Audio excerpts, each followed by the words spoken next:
भरत जी भी अपने जीवन में 1 करोड़ वर्ष तक राज्य किए।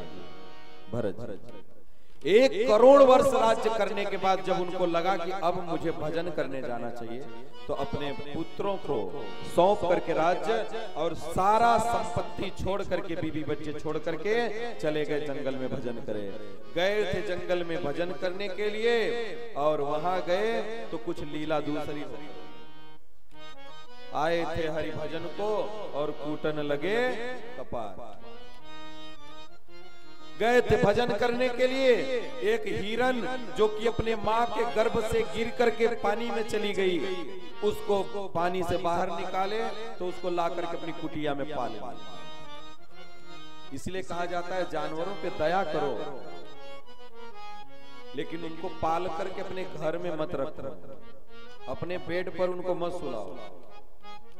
जो शैम्पू खुद नहीं लगाते वो अपने डागी को लगाते हैं। बताओ, जो खुद नहीं खाते बेचारे वो डागी को खिला रहे हैं। घर में डागी पाल रखे हैं।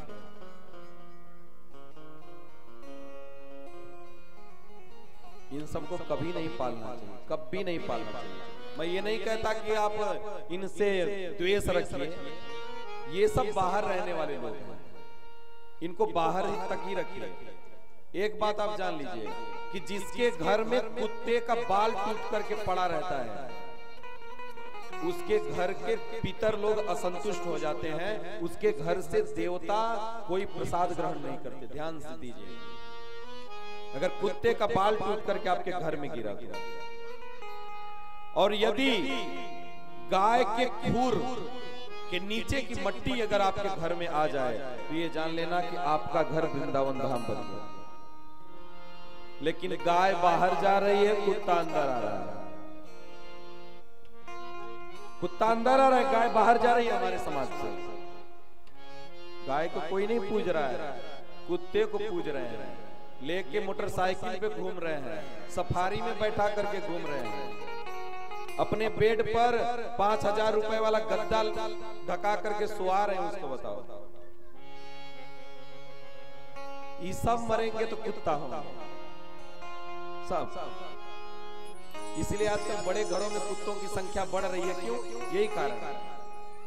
बड़े लोग आजकल कुत्ता पाल रहे हैं तो वो मरते हैं, तो कुत्ता बनते हैं। अंतर यही है कि बड़े घर का कुत्ता बनते हैं। अमीर आदमी मरेगा तो बड़े घर का कुत्ता मरेगा।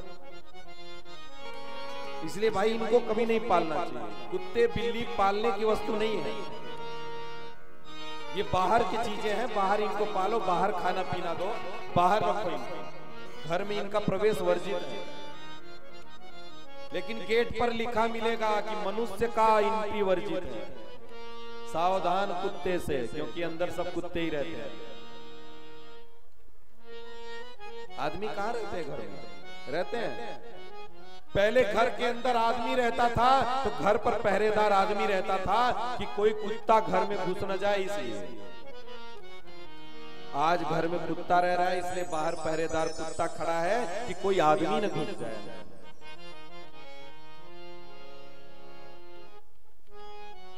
हमारा समाज कहाँ चला गया महाराज? पढ़े लिखे तो और मूर्ख होते जा रहे हैं। पढ़े लिखों को तो और महाराज रहने की, खाने की, बोलने की और तमीज नहीं होती। जितना पढ़ा लिखा, क्योंकि ये पढ़ाई क्या है? कागज की डिग्री मिलेगी, डिग्री से नौकरी मिलेगी, नौकरी से पैसा आएगा, पैसे से तुम्हारा परिवार चलेगा। वास्तविक विद्या क्या है? जिस विद्या से सही और गलत का फर्क जाना जाए वो विद्या है। जिस विद्या से भगवत तत्व को जाना जाए वो विद्या है। बचपन से पढ़ते आ रहे हैं, विद्या ददाति विनयम विनया ददाति पात्रताम पात्रत्वा धर्माप्नोति धनात् धर्मम तथा सुखम। विद्या क्या देती है? विनय देती है। जिसके अंदर विद्या आ जाती है वो विनय उसके अंदर आ जाता है, सहनशीलता आ जाती है, नॉर्मलता आ जाती है, बहुत सॉफ्ट हो जाता है वो। लेकिन आजकल जितना ही पढ़ा लिखा उतना ही अहंकारी, उतना ही कॉलर टाइट कर चलता है, हम तो पढ़े लिखे। ये विद्या अहंकार को बढ़ाने वाली। अगर ओरिजिनल ज्ञान आपके अंदर आ जाएगा ना, तो आप इंसान बन जाओगे, इंसान। इसलिए विद्या वही है जो सही और गलत का फर्क बता दे।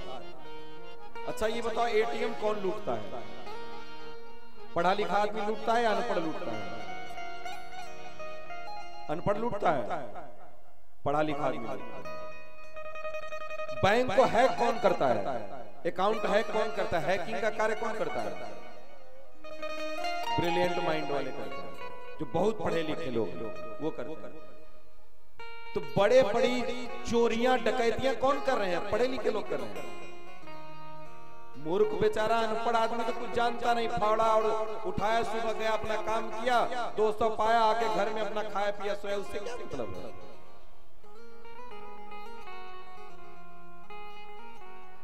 बियर पीना, दारू पीना, ये कौन सिखाया? ये पढ़े लिखे लोगों ने सिखाया, अनपढ़ लोग सिखाए। अनपढ़ नहीं जानते ही नहीं। अनपढ़ आदमी तो ठर्रा पीता है, गांव में जो महुआ वाली बनती है, लेकिन बड़ा आदमी महाराज बैग वाइपर पीता है। जानता है, जानता है, वो पढ़ा लिखा है ना, इसलिए जानता है कि ये अनार का जूस इसमें मिला है, वो तो अनार का जूस पीता है। पगला को इतना नहीं पता है, रोड पर खड़ा होकर सिगरेट फूंकता है लोगों के सामने। तुम जिंदगी भर इस समाज से केवल लिए हो, और जब देने का समय आया तो तुम कह रहे हो हम तो अब जीवन बिता चुके हैं। 50 साल तक तुमने इस समाज से सभ्यता और संस्कृति को लिया है, दिया क्या तुमने? अब बुढ़े होकर सिगरेट फूंक रहे हो, सुरती खा रहे हो, पान खा रहे हो, दारू पी रहे हो, ये संस्कार दे रहे हो तुम समाज को। लिए तो अच्छी चीज, लेकिन बुरी चीज दो मत। बेटे को गोद में नाती को लेकर के ताश पत्ता खेल रहे हैं, नाती को गोद में लेकर के सुरती बना के खा रहे हैं, तो नाती तुम्हारा क्या सीखेगा? क्या सीखेगा? यही सिखा रहे हो बुढ़े होकर के। अब इस समाज को कुछ देने की बारी आई। बुढ़े हो गए, कुछ संस्कृति सभ्यता जो सीखे हो अपने पूर्वजों से वो दो उनको। हमारे युवा बच्चे कहते हैं बाबा तुम पुराने लोग हो, तुम क्या जानो, मॉडर्न जमाना है। नंगे होकर के घूम रहे हैं, कह रहे मॉडर्न जमाना है। बताओ, अरे ऐसी संस्कृति को आग लगा दो भाई, जो हमारी संस्कृति सभ्यता को भ्रष्ट कर रही है। पढ़े लिखे लोगों का काम है ये, मॉडर्न बन रहे हैं। आप देखो, आप अपने बेटे को क्या कहते हैं? छोटे से आप स्कूल जाओगे, आप डीएम बनोगे, आप रोटी खाओगे, आप ब्रेड पकौड़ा खाओगे, आप क्या खाओगे? बेटा कहता है तुम हमें स्कूल छोड़ नहीं रहे हो, तुम हमें कॉपी ला नहीं रहे हो। आप उसको इतना सम्मान दे रहे हो कि छोटे से बच्चे को आप कह रहे हो, और वो तुम कह रहे हो। तुम हमारे लिए कॉपी नहीं लाए, तुम हमारे लिए किताब नहीं लाए, तुम हमारी स्कूल में फीस जमा नहीं किए, वो तुम कह रहा है और आप उसको आप कह रहे हैं। आपको भी अच्छा लगता है जब वो कहता है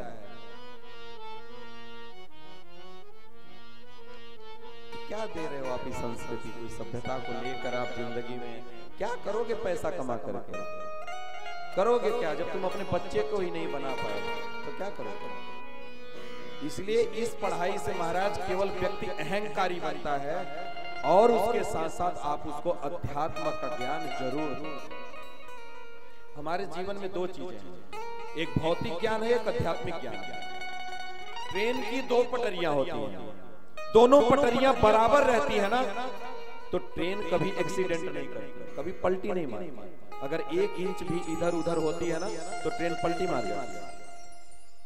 इसलिए व्यक्ति का जीवन सही तरीके से वो तभी व्यतीत कर सकता है, जी सकता है, जब वो दोनों रास्तों पर बराबर बराबर ध्यान दे, भौतिक और आध्यात्मिक रास्ते दोनों। लेकिन आज केवल भौतिकता छाई जा रही है हमारे समाज में, केवल भौतिकता को पकड़ने के पीछे पूरी दुनिया पड़ी हुई है। अध्यात्म कहाँ है, कोई मतलब नहीं। कोई कहता है कि चल बेटा कथा हो रही यादव प्रंगण में, सुन करके आते हैं। नहीं पापा तुम जाओ।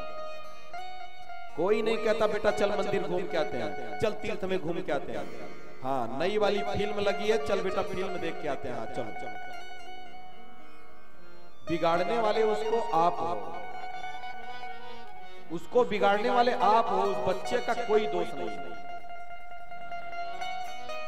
इसलिए आप बिगाड़ो मत, पहले अपने अंदर संस्कृति और सभ्यता को पैदा करो, उसके बाद बच्चों का पालन करो ताकि बच्चों को बना पाओ। बच्चों को बिगाड़ो मत इस संसार में। अगर तुम कुछ दे नहीं सकते तो तुम ले भी नहीं सकते। अगर तुम इस समाज को सुखी नहीं कर सकते तो दुखी भी करने का कोई भी तुम्हें राइट नहीं है, कोई राइट नहीं है। अरे भला किसी का कर न सको तो बुरा किसी का मत करना, पुष्प नहीं बन सकते तो तुम कांटे बनकर मत रहना। भला किसी का कर न सको तो बुरा किसी का मत करना, पुष्प तो तुम कांटे बनकर मत रहना। भला किसी का कर न सको तो बुरा किसी का मत करना, पुष्प नहीं बन सकते तो तुम कांटे बनकर मत रहना। पुष्प नहीं बन सकते हो तुम कांटे बनकर मत रहना, तुम कांटे बनकर मत रहना, तुम कांटे बनकर मत रहना। अगर सुख नहीं दे सकते समाज को तो दुख देने का कोई राइट आपके पास नहीं है। आपको अपने ही दायरे में रहना चाहिए। आपने केवल इस समाज से लिया है, कुछ दिया नहीं।